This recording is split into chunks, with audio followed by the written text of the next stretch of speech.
You think your baby throws things because they're being naughty, but what if they're not misbehaving at all? What if they're trying to understand the world for the first time? It usually starts small. A spoon slips from their hand and falls to the floor. You pick it up, you give it back. And then it happens again. This time, they look at you while doing it, slowly, almost carefully. They drop it again. You feel it in that moment, a mix of confusion and irritation. Why are they doing this on purpose? You hand it back again, and again it falls. After a few times, it doesn't feel like an accident anymore.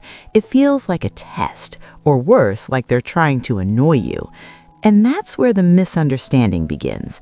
Because from your side, it looks like a behavior that needs to be stopped. But from your baby's side, something completely different is happening. They're not throwing things away. They're reaching for something they don't yet understand.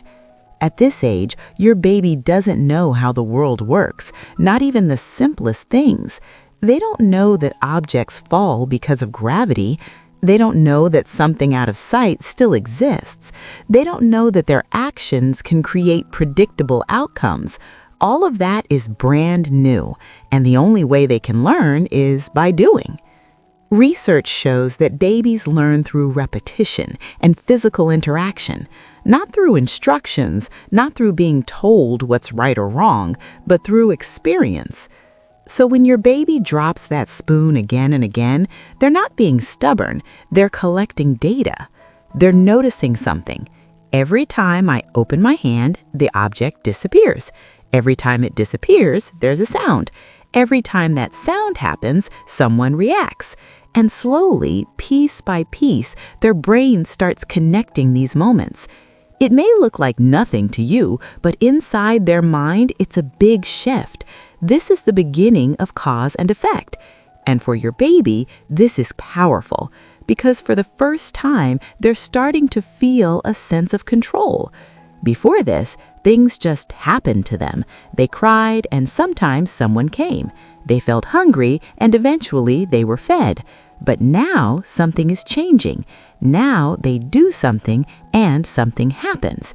That connection matters more than we realize, because it's not just about the object falling, it's about understanding that they can influence the world around them. And that feeling is exciting. That's why they repeat it. Not to upset you, but because their brain is trying to make sense of this new discovery.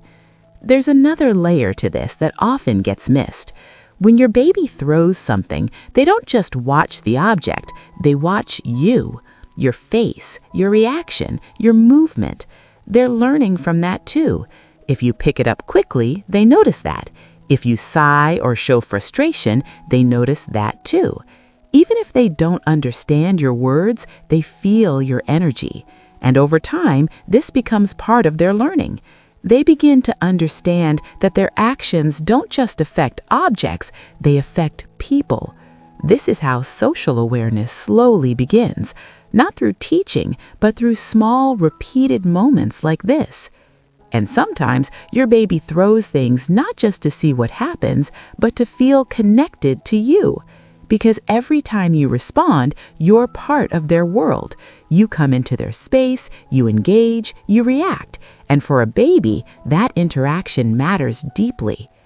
There are also moments when throwing is not about learning or connection. Sometimes it's about overwhelm. Your baby's world is loud, bright, full of sensations. Too many sounds, too many faces, too much happening at once, and they don't know how to process it. They don't have the words to say, "This is too much." They don't have the ability to step away or take a break.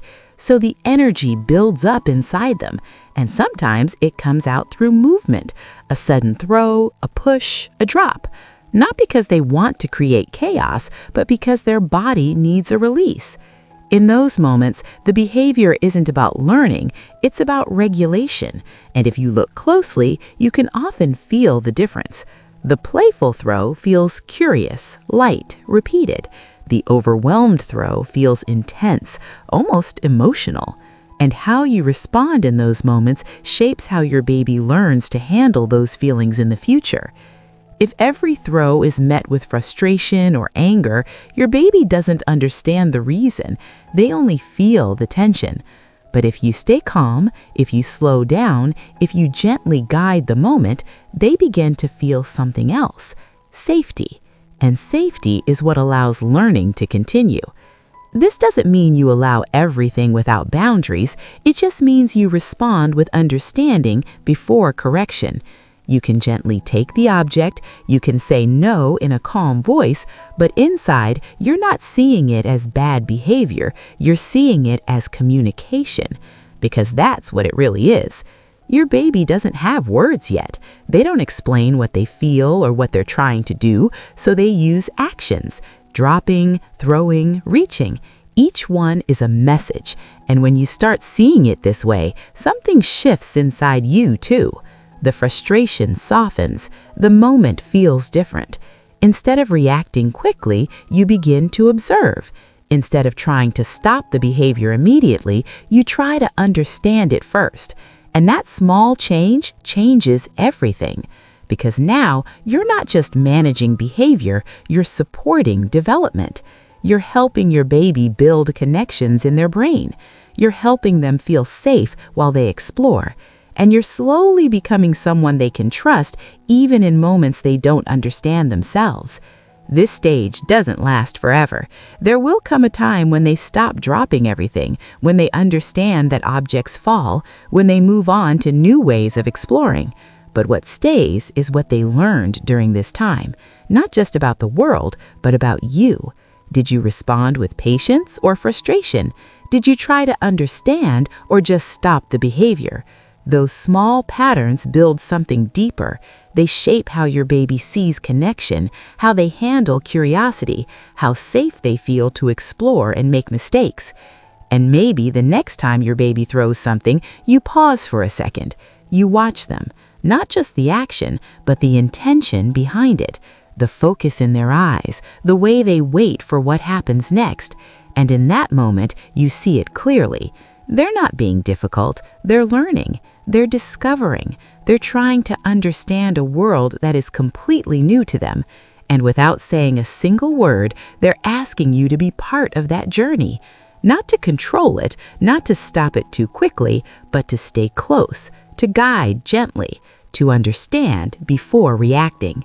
Because sometimes what looks like a small, frustrating behavior on the outside is actually something important taking shape on the inside. Something that will stay with them long after the throwing stops. And maybe in that quiet understanding, the moment doesn't feel frustrating anymore. It feels meaningful.